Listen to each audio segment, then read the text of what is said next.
Hello! Welcome everyone. Let everybody come in, see how everyone's doing. Can I hear everyone?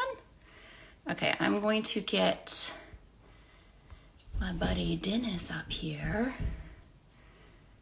There he is. Welcome everyone. Hi Elijah. Here. There he is. Hello. How are you? I'm good. How are you? I'm good. I like what you're wearing. That's Thank very you. cute.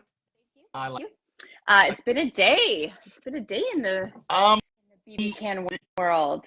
I will say the timing has been weird. Very weird. First off, we're doing our live today, and then the announcement happens. Yes. And then on Twitter, not to make it about me, but I posted my last dailies watch. Yeah. Because it was the week that I was evicted, and I got to see all the talking behind my back, which was an experience. Yeah. And then now it's done. Now it's done. It's done. What's the news, Janine? All right. For those of you that don't know, Big Brother, and I'll read it. Let me pull it up here and I'll read it directly from Big Brother Canada. So as we know, in June is when networks do it's called upfronts, and they let everybody know the exciting program lineup for the fall and the new year and all that stuff. So Chorus did theirs in early June, and they said that Big Brother Canada was shelved. It's weird that they use the word shelved, because prior, when they did Big Brother Canada 5, they said hiatus. So I don't know if that was like a precursor to like what happened today. Like they knew it was going, so they said shelved as opposed to hiatus. Anyway, I feel like they didn't want to say anything because they didn't know. There was maybe a little bit of hope.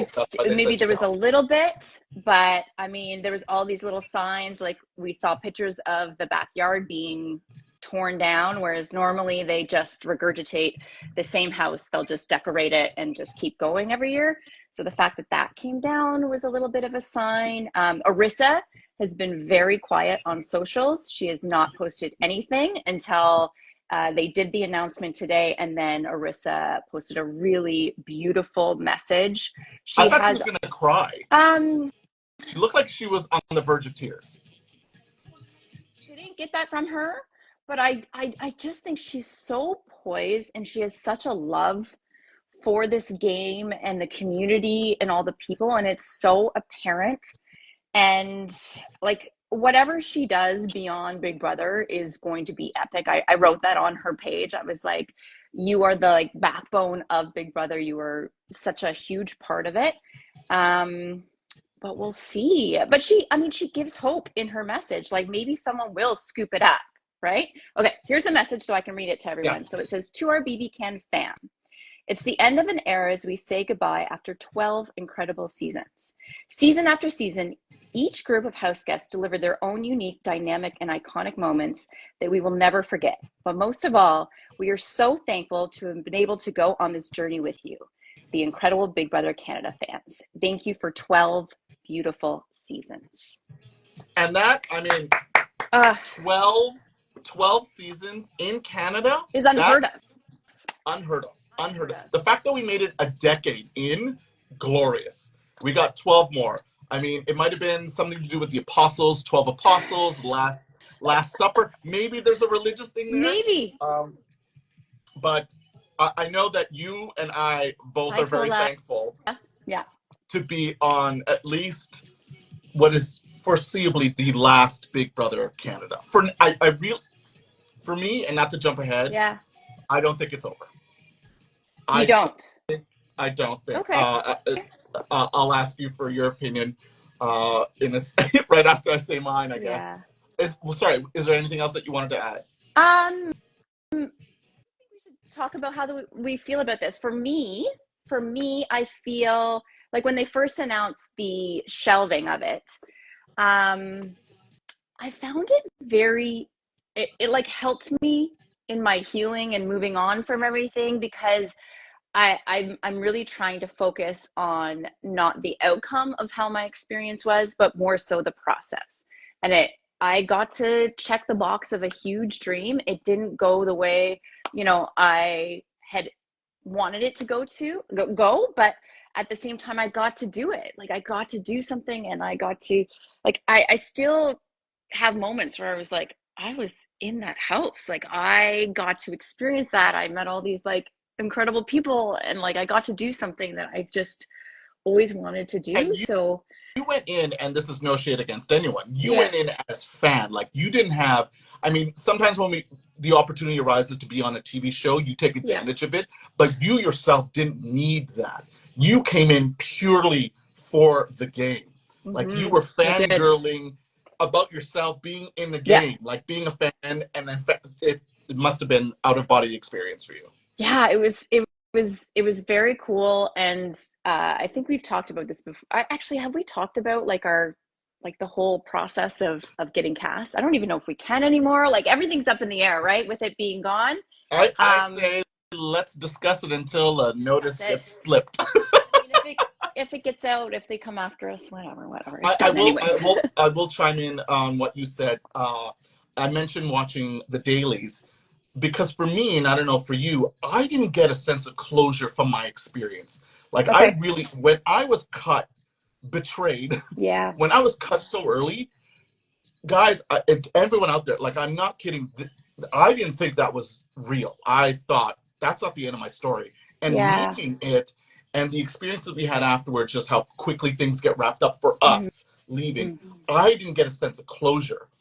And I don't know if it's because I'm a certain age and I have a lot of agency over the things in my life where I didn't have any agency Yeah. with what happened in that house regarding my eviction. So all this, the dailies were my closure, and I finished with Okay. my week, and I knew everything that went behind my back that was said, and I loved all the gameplay. Like, some of it was amazing, and some of the manipulation. But now, and I thought I had a sense of closure, which I thought I did. Yeah. But now the show is canceled. There are new emotions now, and now I feel like that closure is now reopened, and I just Okay. closed it. It's weird. So when you mentioned closure, that was the big thing for me. Like, it was very important for me to have a sense of closure after this whole thing. Yeah. Yeah. I like what you said about the agency, about how we do have, a lot of control over the things in our life, but we had zero control over what happened to us in that Which game. is, And you just kind like, of I would have love to to know give a into it. younger person's impression about that. And maybe even ask Tola, Bailey, Anthony, the older people, what their impressions are, because they're sort of in the middle. But yeah, if they had insecurity about their loss of agency in that game. Yeah, that's a Um, great question. Great question. so yeah, 12 years. Hmm. Do we? What was your journey like in the 12 years of Big Brother Canada existence? Okay, When did you I can. when did you first eye Big Brother, Oh, Canada or US? US. I started, I think, season 8. No, you're not old, Tola, but you are older. You need to acknowledge that. You're 41, my um, dude. yeah, I think I started season 8 for Big Brother US, and I remember working for MAC Cosmetics, and that'll come into play later. And there was that I work with there. Shout out Jeremiah. Him and I were huge Big Brother fans, and we used to strategize as if we were going on the show. This is like even before Big Brother Canada was a thought. We would just talk about it, and we had like we were just so obsessed. And then so as soon as Big Brother Canada was announced, I was like, I'm on it. I'm doing this. I had just come home from my honeymoon. My husband and I went to Peru, and we did this like adventure honeymoon, and I came home, and the your audition tapes were due the day I came home. So I literally did like a quick point and shoot. It was a horrible audition tape, but I had to submit something because that's how much I wanted it. Didn't get a call back. Wasn't surprised because again, it was very lackluster. It was just like, hey, put me on the show. I love you guys. Ah! And then I had kids, so I wasn't able to apply. I was busy being a new mom. New And mom. then yeah, new mom. And then season 5 happened, and I was like, okay, my kids, I think I had just had my daughter. And so I was like, okay, I'm going to apply for season 6. And then they were like, oh, being put on hiatus. And I was like, No, I was one of those people like signing the petition, being So are like, you the cause of this cancellation? If oh, why would it be me? because you did before it got canceled or got hiatused. No, I'm kidding. Sorry, go on. Yeah. And then so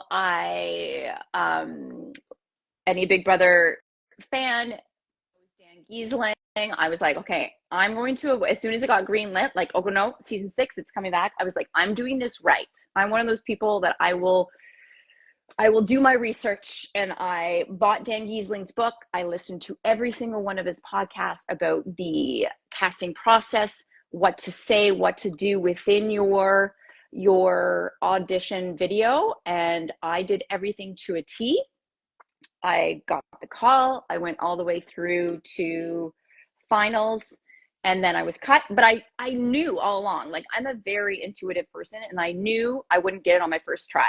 I knew I had to go through the process once, see how it kind of goes, get a feel for it, and then I knew exactly what to do the next year. So the next year comes along, I like blew it out of the water. I thought for sure I had it. This would have been season 7, so this was Anthony's season. I told this to Anthony. I was like, I was so close to being on your season, and I made it even further to finales, and then at the very end they cut me. They ended up, I think it was between me and do you remember, I forget her name, but she was the psychic that lied about her age. She said she was like 30. Yes. Mama K. Mama K, I think so, yeah. Maybe. So it was between me and Mama K. Mama K won. Mama K got on, and then I was devastated. So I stopped applying. But women's intuition, I always knew I could picture myself walking through those doors. And like, to the point where the dress that I wore on premiere night, I bought that dress in 2021. And my husband's like, what the fuck is this dress for? I'm like, oh, it's for Big Brother. And he's like, you haven't applied for Big Brother in years. I'm like, yeah, I know, but just watch. I'm going to get on. And I didn't apply. And, ring, ring. They called me, and I was like, all right, let's do this. Awesome. Yeah. And how about your story, Dinis? I love your story. Your story is crazy too. Meet you, and one of the first things I said was, I recognize you from somewhere. Yeah. Oh, yeah. And this is a funny story. So I didn't tell anyone that I do social media, that I'm on TV, all that stuff. And when we were on the rope challenge, into the pitfall, and we're on the ropes, Dinis is across from me, and he's like, "Is you from like the socials?" I was like, "No, you don't.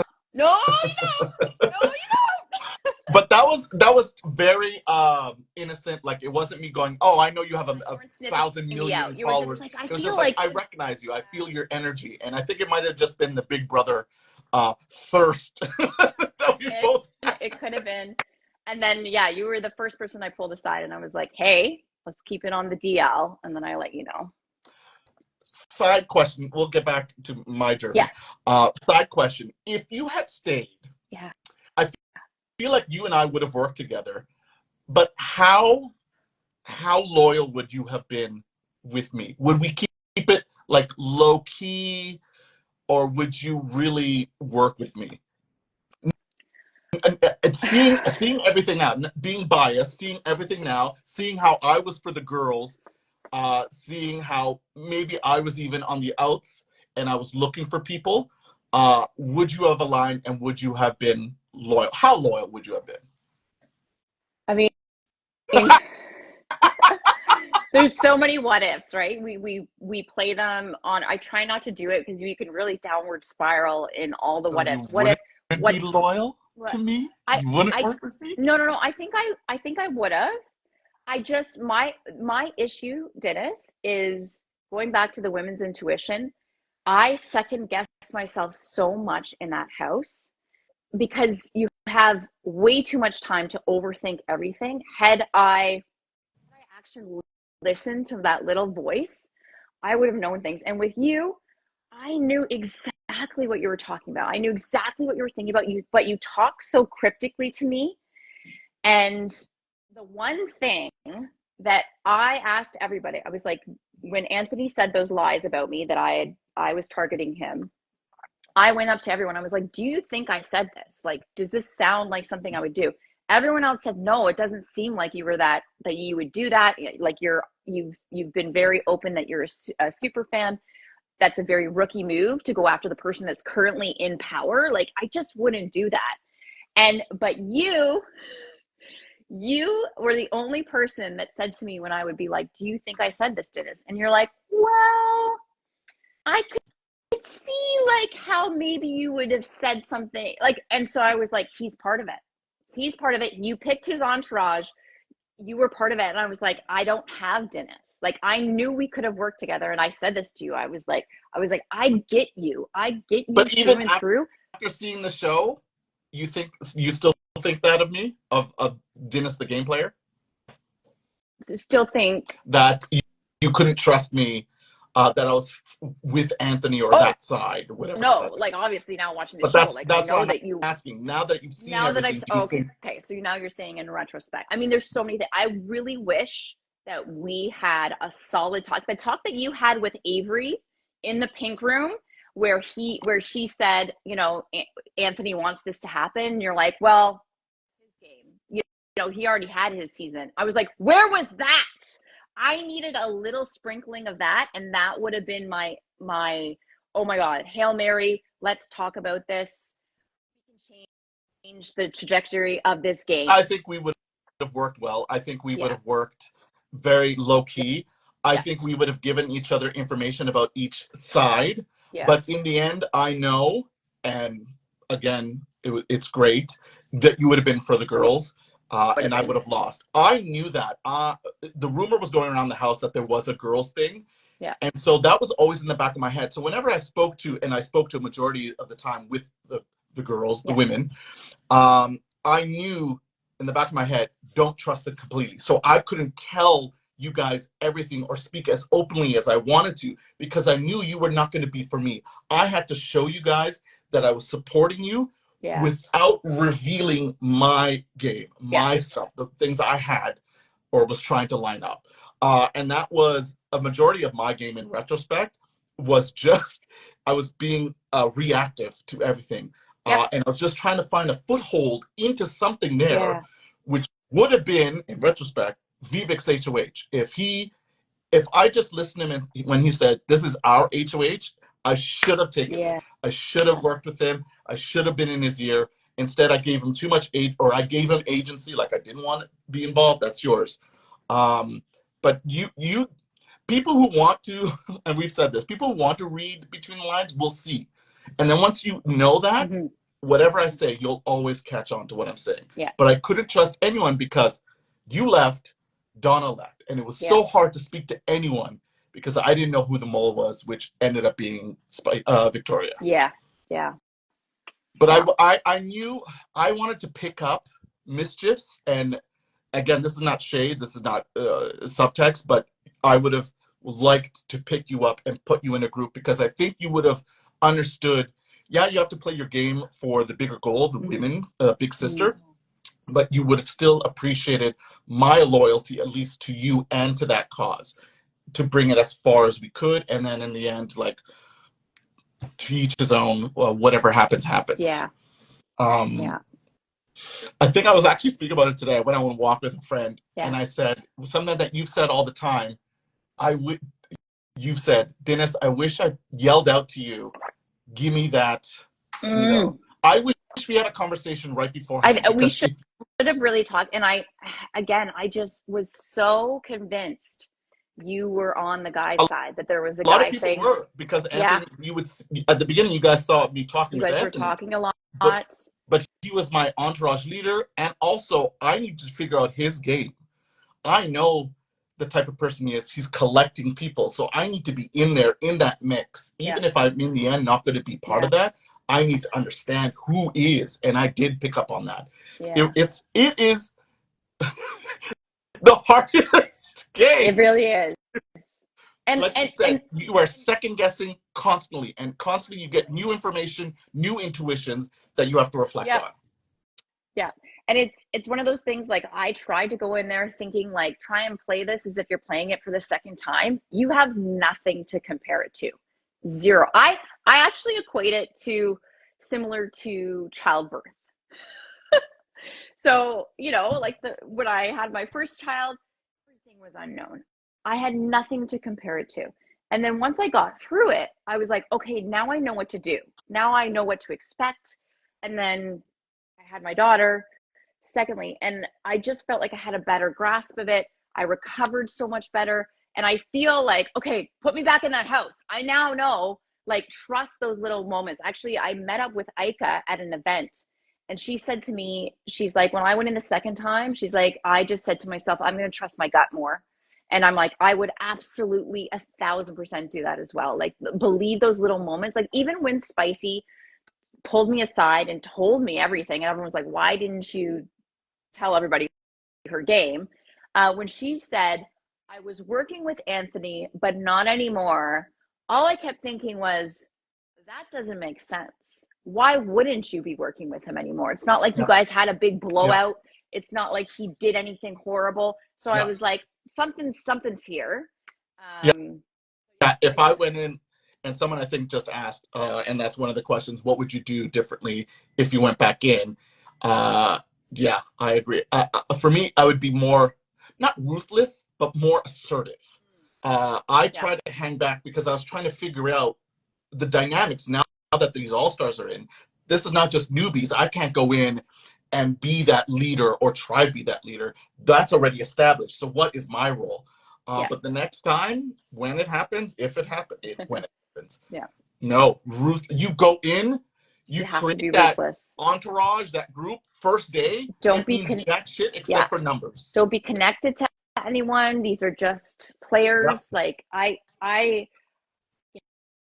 talk about your life and coddle them and be, oh, we love each other, we know each other. Do whatever humans need to feel comfortable in a jail setting.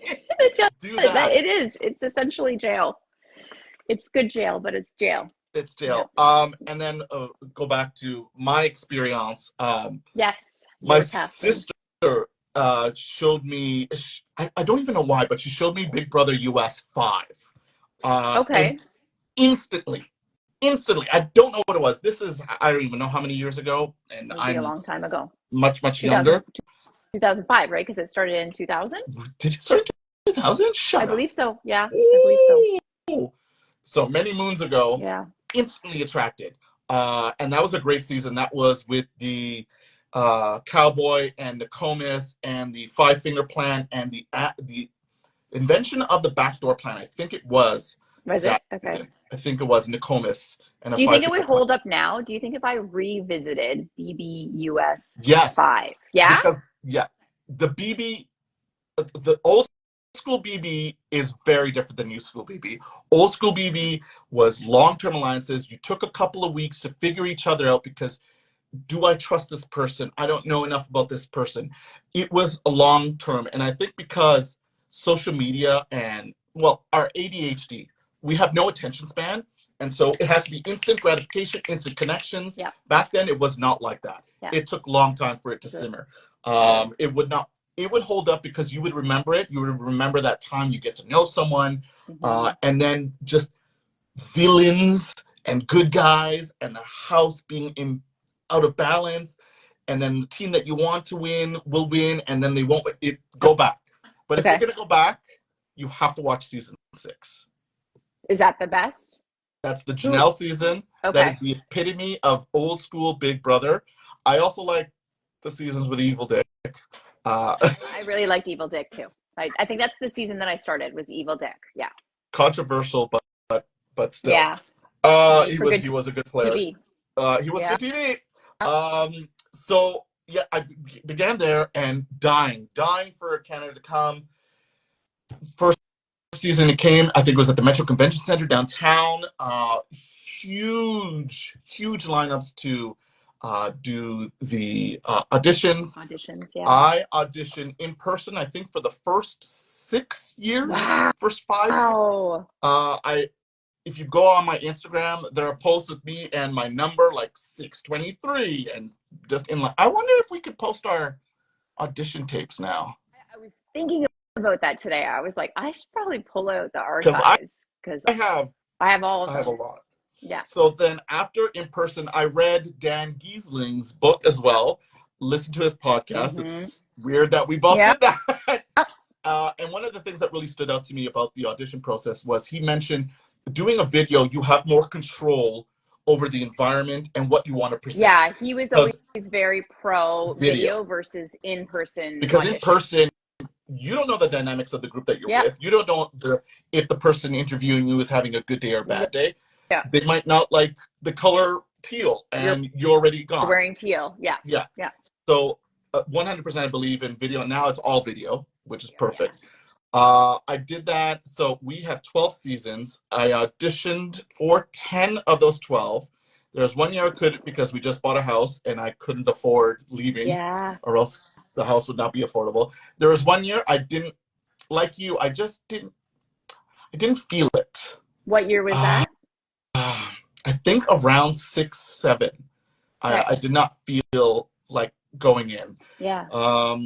And then for season 8, the cursed year, I was actually supposed to be on that season. I was in sequester. Wild. I was pulled out of sequester because of high blood pressure, which I didn't even know about. You didn't even know you had it. So literally, Big Brother changed my life. Yeah. Because after that, I lost weight.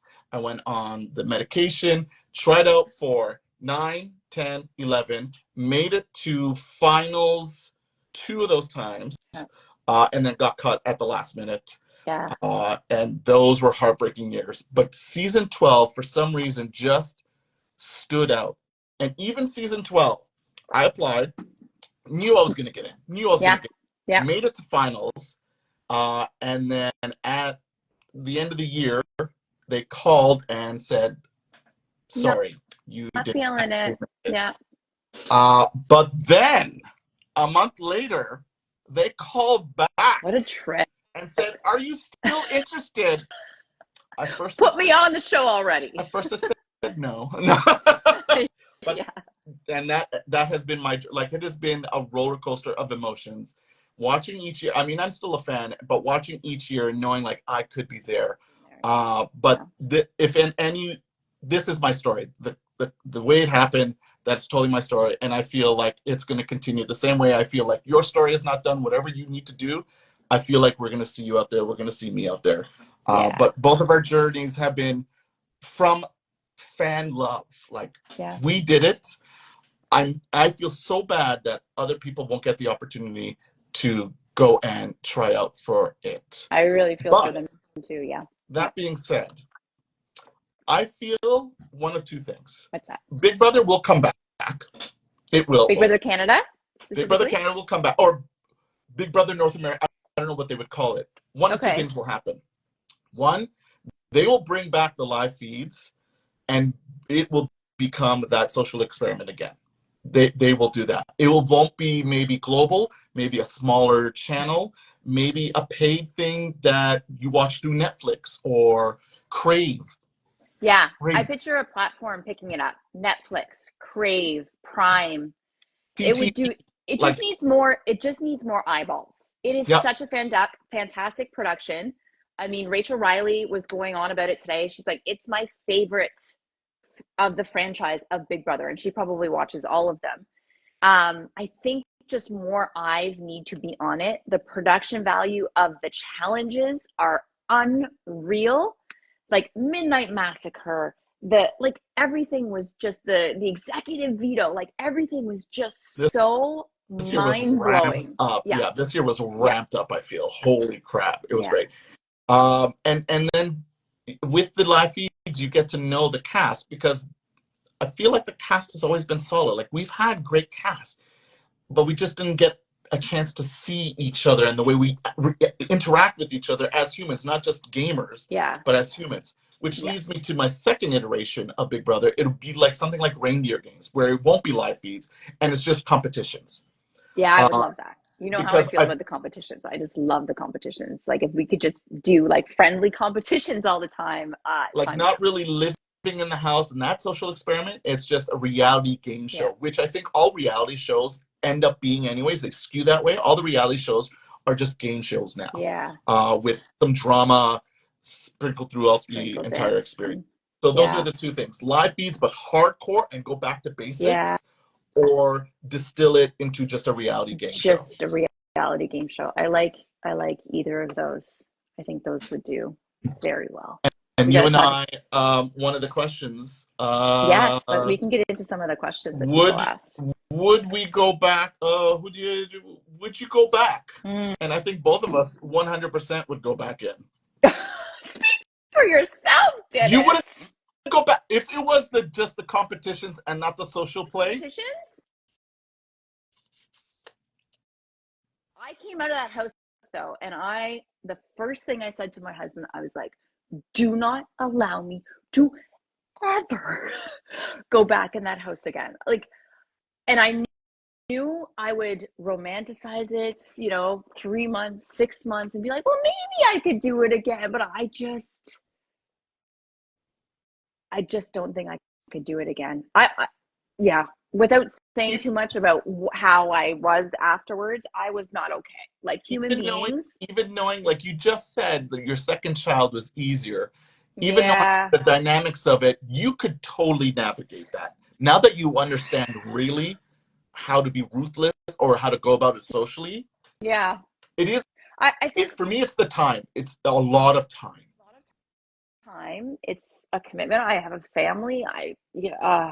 And also, I think it's the ageism thing that both you and I experienced, is that Big Brother is catered to a younger crowd, and the older players are usually targeted first, and we were. So, and even not even targeted consciously. It's just it's hard to relate, and so we might distance ourselves, or we are so self-aware about our social battery that we'll hang back and recharge, or we'll take care of the food, or we'll go clean, like we'll do these other things that is part of our day-to-day life that we're used to, that makes us feel comfortable and centers us. And I think that removes us from intense gameplay. Yeah. Dinis and I have talked about, how they did Golden Bachelor. Like, they need to do a Golden Big Brother Canada where everyone is 40 plus. But imagine like a season of 40 plus, like it would be different. It wouldn't be this. I don't know if we would act freer, or it would be like a networking party and everyone is small talking. What is your plan for the future? Yeah. Would it be as energetic? We wouldn't have the same energy if there wasn't the young kids in there. I mean, I never really felt distant. Like I have always said about all the other seasons, for the older people, get in there, get in the mix. There are a lot of people who won't know pop culture references, but you have your own, and your enthusiasm is infectious and will get them going. So I never felt it that way. It was just like at the end of the night, I want to go to bed. I don't want to go to the room and hang out. I'm tired. It's hard for me to sleep. And I also get up in the middle of the night to pee a million times. Yeah. So I'm not sleeping well. And nighttime peers represent. So it's ageism, but it's an unconscious ageism. It's just we remove ourselves, and then people see that and like, okay, we can't worry about them. We got to focus on our thing. But I will say, in some instances, there is ageism. Yeah, for sure. And there was references that I was like, I found they referenced SpongeBob SquarePants a lot. Really? Did you not find that? I've never seen, I know what it is, I've never seen. I feel like Kayla and Avery were like constantly quoting SpongeBob SquarePants. And I was like, I've never watched a single episode of that ever. I feel like my kids watch that. I should have sat around and been like, I don't know what TV shows. 90210, or do you remember Read All About It on TV Ontario, or Polka Dot Door? Do you remember Read All About It? Of course I do. Or Dear Aunt Agnes. Oh my gosh, all the things. Mr. Dress Up, he was my jam. Oh, that was so awesome. Yeah. Do you have any questions there from lovely Yes, audience? I have some. Okay, Elijah's here. Goose is in the chat. So is Spicy. I saw Lexus is here. Matt is here. So shout out, fellow 12ers. Hey, everyone Hi, from BB everyone. 12. We finished it. We closed it. Is from Goose himself. He said, "What's your favorite Goose memory?" Oh, I'm sure I've mentioned this before. So in Sequester, I was reading a Stephen King collection, and there was a guy who had OCD, and through his OCD, he believed he was saving the world. Okay. So he had to touch certain things and do certain things to keep the monsters at bay. Yeah. And so when Elijah, a little known, I'm sure it was on the feeds or on the episodes, Elijah would knock on the doors constantly. Yeah, that was my favorite Goose memory.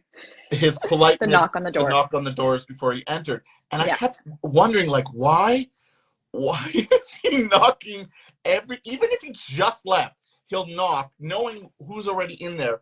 And in my head, my imaginative effed up brain, like, he has OCD and he's trying to protect us from the monsters coming in. So my favorite memory is that of Goose, because it spurred my imagination to think of these weird things. I love that. That's actually mine too. Was Goose knocking? It's just it just goes to show what a genuine human being he was. It was like a respectful thing. Like, it kind of was like the house was like a free for all. Like, go into whatever room you want, whatever door. But he was like, no, he'd do a little, and he'd come on and he's like, cool to come in, cool to come in. It was really cute. So that's mine. I think the downfall, though, if he knocks on the door, you could change the conversation. If you were talking about him, yeah, we didn't have to talk about skincare. So the girls had this thing where we would talk about skincare if any of the guys came in. So we'd be talking like, oh yeah, big sisters, and then a guy would come in and be like, oh, I need to put some retinol on this tonight. I gotta get the exfoliating going. I didn't catch on to the skincare, but it was the hot chocolate. Like, if I look back, hot chocolate was they are always quite a bit. drinking hot chocolate. Why didn't I go in? Yeah. Okay, I like this question. Who should have won, Anthony or Bay? Don't be biased. Who wants to answer first? I'll go first. I think Bailey won, and she won. Like, her story arc is what I wished mine was. Had I won that power of veto, had you saved me with your power of veto, had I continued on in the game, like her story is beautiful. It was such a beautiful win. She was targeted, and then the demise of Donna and myself made Hot Chocolate realize, oh crap, we can't afford to lose Bailey. We need to keep her around. And then Hot Chocolate started attacking itself, and then Bailey kind of went behind. And then all of a sudden not that Bailey didn't have a voice in the beginning. Bailey's Bailey. She's got a big voice. She's a big personality. She just really started to come into her own in terms of, like, when she was pulling Spicy aside and saying, no, you got to do this and this and this, or don't put up this person because they're going to vote me out with the executive veto. So, like, she just became such a force. And yeah, I just love her story. I love the way the story went, because I was like, she's a sitting duck. Like, even when her girlfriend saw her at the Wendy's window, and was like, I thought you were a goner. We all thought she was a goner. I was like, there is no way she's gonna make it. She was at least top 3 target consistently for the first month. Yeah, she was. Yeah. So I think she deserves it. I think Anthony's downfall, and Spicy's in the chat, I think the way he handled Spicy was completely wrong.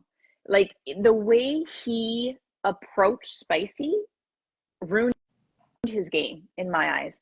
All he needed to do is, if he pulled her aside and said, Spice, I can't win against you. I respect you so much as a player. You've been playing. I thought Spicy was playing a fantastic game. I thought she could have won it. I was rooting for her at one point. I think if he handled it gingerly, as a friend, just being like, babe, I gotta do this. I gotta cut you now, things would have been very different for him. But I don't know why he chose to do that. And then taking Bailey instead of Lexus, like, it was just, he just had a wrong read on the second portion of the game. I think he really had a strong read in the beginning of knowing to target myself, knowing to target you. And then in the second half, he just started to fumble, and he lost the game because of that. Mm-hmm.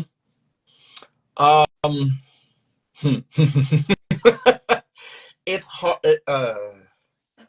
I'm not biased, but this is hard for me because I really, just on second when watching the dailies, appreciate how Anthony was able to manipulate, dissect information, and use that information, manipulate it, and curate it to each individual person's emotional needs and what they needed to hear. I loved that.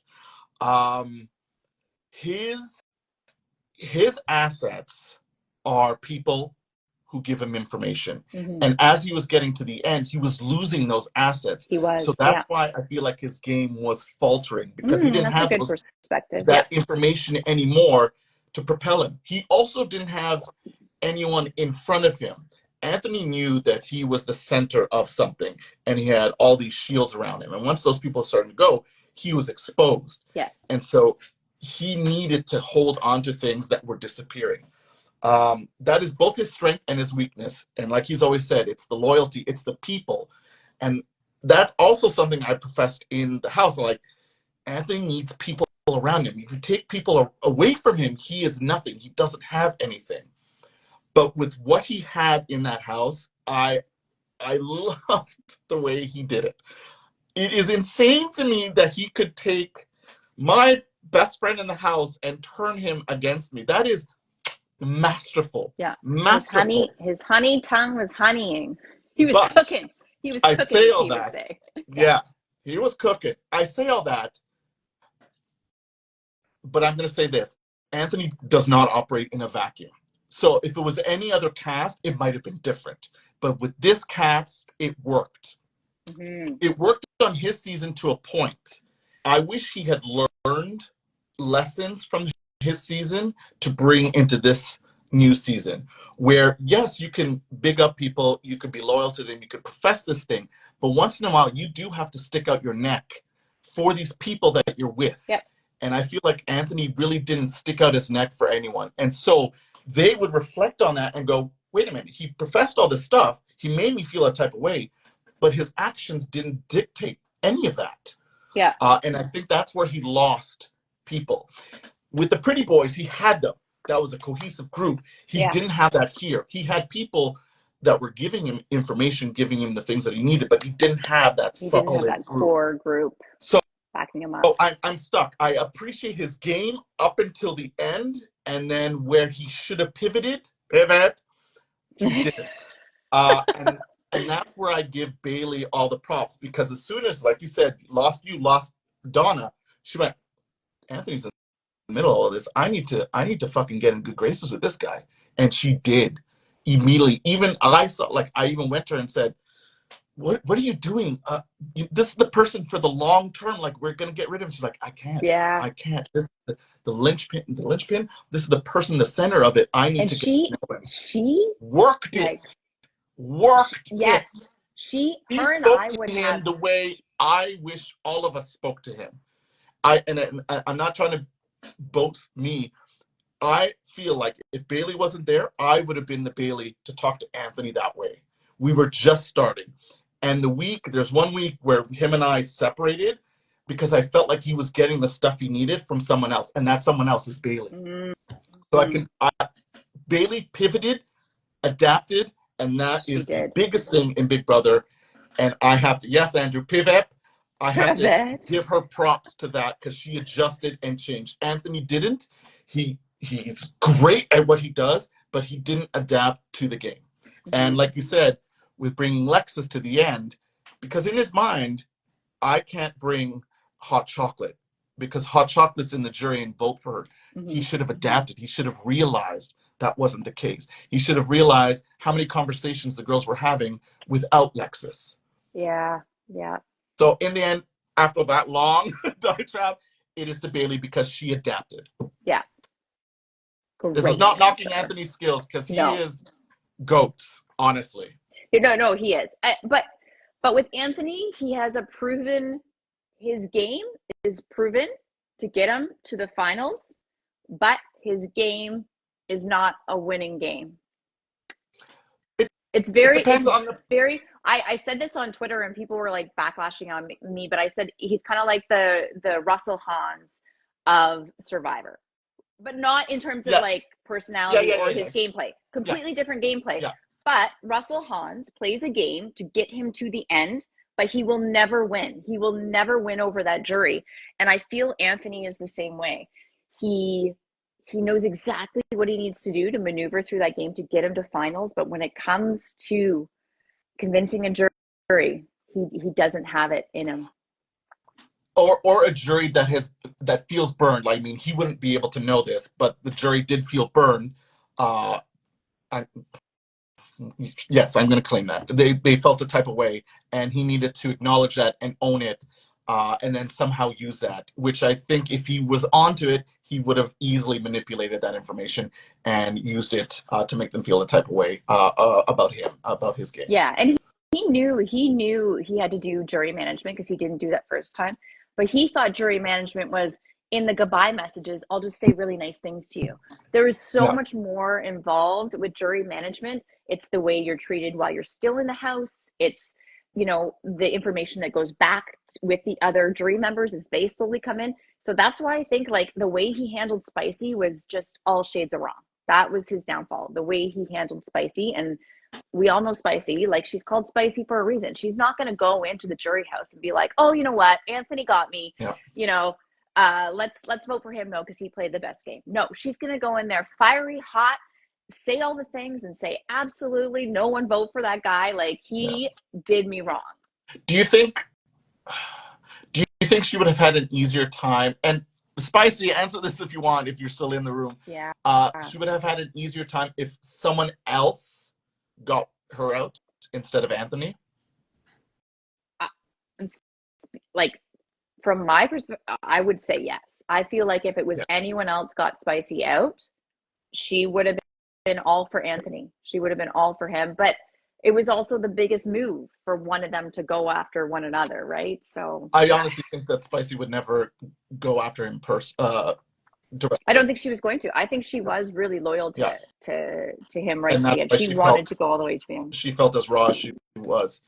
But they were both great players in their own way in this social experiment, Big Brother. Mm-hmm. Absolutely. I will give props to them. I might feel a type of way about it, but their gameplay was perfect for Big Brother Canada, the TV show. It was. Okay, one more question, and then we'll do our special announcement that we told everybody are we to do. Done in like 10 minutes? Oh my god! Yeah, I know. It went by so fast. I was like, it'll be like half an hour. No, we're already at 50 minutes. Before you do that, I just want to say, because people are asking, we already talked about Big Brother Canada being canceled. I'm sure this video will be up on YouTube if someone wants to check it out. If everyone wants to check it out tomorrow, but we've already talked about that. What's the question? Yes. Would the two of you do a BBUS if they ever requested? I know your answer. Don't even think about it. No, it's different though because of what happens after Big Brother in the US, because you are more exposed to people. In Canada, you can kind of sort of disappear, but I think there'd be backlash. And it's a whole other beast. Yeah. Like, so you don't know. So I want to say yes, but I'm hesitant. Just because of repercussions. It's a whole other beast. Yeah, it really is. Yeah. Would you? You'd fucking cook in all those competitions. You'd school them in those comps. Especially because they're recycled. You know exactly what's coming for you. Like exactly. Big Brother Canada, you never know. Crapshoot. You have no idea. Whereas that, I'm like, all right. Yeah. I'll say yes. I'll say yes. I'll do it. Okay. I'll do it. You know what? You would come back. You would come back as an all-star, and so maybe the whole process, the thing that we hated, without mentioning it, the process and the waiting and the time, I don't think would be as drastic if we were to come back. That's true. That's true. And I would just, everybody loves a second chance and an opportunity. Like, I just felt like I just never even really got a chance to play this game that I love so much. So I would do it. And to make a Daily Chance. How would you have aligned with Tola? Sorry, not aligned. How would you have interacted with Tola, Matt, Goose? Yeah. Because with the girls, you guys already had a bond. You and I had a bond. You and Anthony had something. These are the three guys that I didn't see you really talking to. Yeah, they were the ones that least. I actually really liked a talk that I had with Matt afterwards, but when I already knew I was going home, Power of Veto was already done. He apologized to me. He's like, I'm really sorry. He's like, I kind of kept my distance from you because he's like, I actually wanted to work with you, but as you became the target, I just kind of backed away because he had potential of going up as well because he was on Spicy's entourage. So I totally got that, but I really appreciated that he, acknowledged that. And I thought that was really nice that he apologized. I really liked him as a person. Like, we did our workouts every day. We could have, like, all the would haves, could haves. Goose and I had lots of, I felt like we had really good, personal talks, but it never really went to game. And like, we would do walks around the house and then Tola, I mean, Tola and I just we just spoke different languages. That's all it came down to. We just spoke different languages. And it's very unfortunate because our timelines are very similar. We both got married 12 years ago. We both have a 10-year-old. I don't know. We just spoke different languages. He would play games, and then I would, like, even when I played, remember when I would be introducing Mafia to everybody, and he'd be sitting there, he's like, I don't even know what game I'm playing right now. Like, he had no idea. And his wife said something to me. She's like, white people stuff, he doesn't get. And I was like, okay. He's like, I think that's white. No, crab dinner mash. Yeah, like she's just like me. She's like blonde, gorgeous girl, and she's just like, he doesn't get stuff sometimes. And I was like, I can see that now. Yeah. Like, I can see that. Like, we just didn't speak the same language. I think in the end you guys would have bonded. I think we would, and I saw that happen in the house. Like, I saw, like, he was kind of that odd man out at first. He was kind of just like sketchy in the house and not really like fitting in. But then I saw everybody really warm up to him, and like the relationships were really great in the end. So had I had more time in the house, for sure, I'm sure there would have been a really good bond there. It just, we didn't have the time to foster that.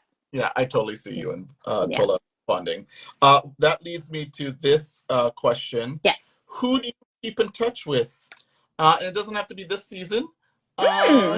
Any other season as well, because the alumni, let me tell you, everyone in the room, BB Can alumni is amazing. They will reach out. Are amazing. As much as we are fan people, and we can't believe that they're coming up to talk to us, they are very nice and very yes. I do have to say the 11s. So John Michael, Daniel C, Shania, Dan S. I think I said the main ones. Yeah. The 11s were really important in our debriefing and being there for us. And still to this day, I'll shoot them a question like, hey, how do you feel about this? Or do you think I should do this? Like, they've been so great. And the weird thing is they're so close. Like, they understand. They're closer to us because we've replaced them. Yes. And the weird thing is, we have no one that will replace us. Like, that house is gone. We can't be the mentors for the next group of people, which is so wild that it's done. Daniel C's there and giving us some Hey, Daniel. Hi, Daniel. We won't have, like, I won't be reaching out to the next Dinis character. Yeah. I have to give a shout out to Jay. Jay was also Jay from season 10, 10, 10? Yeah, 10. They were also really great. And even not to me, like to me personally, but to my family, like they went up to my sisters and was like, you know, if Janine, if you're sitting there and you're talking about something and then all of a sudden Janine's like, oh, big brother, like have her call me, because that's the way our lives are for the rest of our lives. You just, you know, big brother's kind of always there in our psyche, and it'll just like, we're just, sometimes it just comes out, like you're not even talking about it and then it comes out and then your family looks at you like, what, where did this come from? So yeah, they were really great with that. So shout out Jay. We have 4 minutes. We have 4 minutes. Okay. Yes. Should we do our announcement? Let's do our announcement. Okay, we need to just get off camera for a moment. Please hold. BRB. BRB. Yeah, you go off screen, okay, and people can look at me. I keep in touch with basically the same people that Janine spoke. Elijah and I hung out once. We're going to continue hanging out. Bailey and I, Anthony and I. I want to go out to Ottawa to see Tola. Nice. Because I need to see this trailer that he has built or put together. Anyways, he's an outdoorsy guy, and I want to go hang out with him and have him put me on a ski board or something. Okay. And there we go. All right. Oh, ready? You have a lot. I have nothing. No, I'm just off to the side. Okay, ready? Okay. Yeah. We're getting ready. So the announcement. Oh, here we go. Where are you? Oh, cool. I lost my fan. I thought I had it. I made this for my daughter, for her. She had a pride walk at her school on Monday. She wanted like this cool head thing made. I love it. Yes. So what's our announcement, Janine? Our announcement is I have been invited in the Pride Parade in Toronto this coming Sunday. We are proudly going to be walking with MAC Cosmetics. So we're so excited. So if you are at the Toronto Pride Parade, so if you're at the Toronto Pride Parade, blow us kisses, give us waves. We'll try and come and say hi. We'll try and make your day. And, we're so excited. MAC Cosmetics is a company that I love. It's been a big part of my journey as a makeup artist. And what I love about them is they aren't a rainbow wash company. They don't just do Pride Month. They are 24/7. We're going to be celebrating their Viva Glam program, which is a lipstick that gives back to certain communities very much involved with the LGBTQ plus community. So I'm so excited. It's going to be so fun. Hopefully there's good weather because it's a long. It is. Sunday is promised to be good weather. Oh, is it? Saturday is rainy. Okay, good. Sunday I haven't checked yet. It's promised to be great weather. Is this going to be your first parade you're walking? No, I actually walked with MAC. It's got to be over 20 years ago. We have 1 minute. Over 20 years ago, we walked. I walked with them. So how about you? Have you done the Pride Parade before? This will be my official time walking. I've DJ'd some floats a couple times. Yeah. But this will be my first walking. I hope to see everyone there.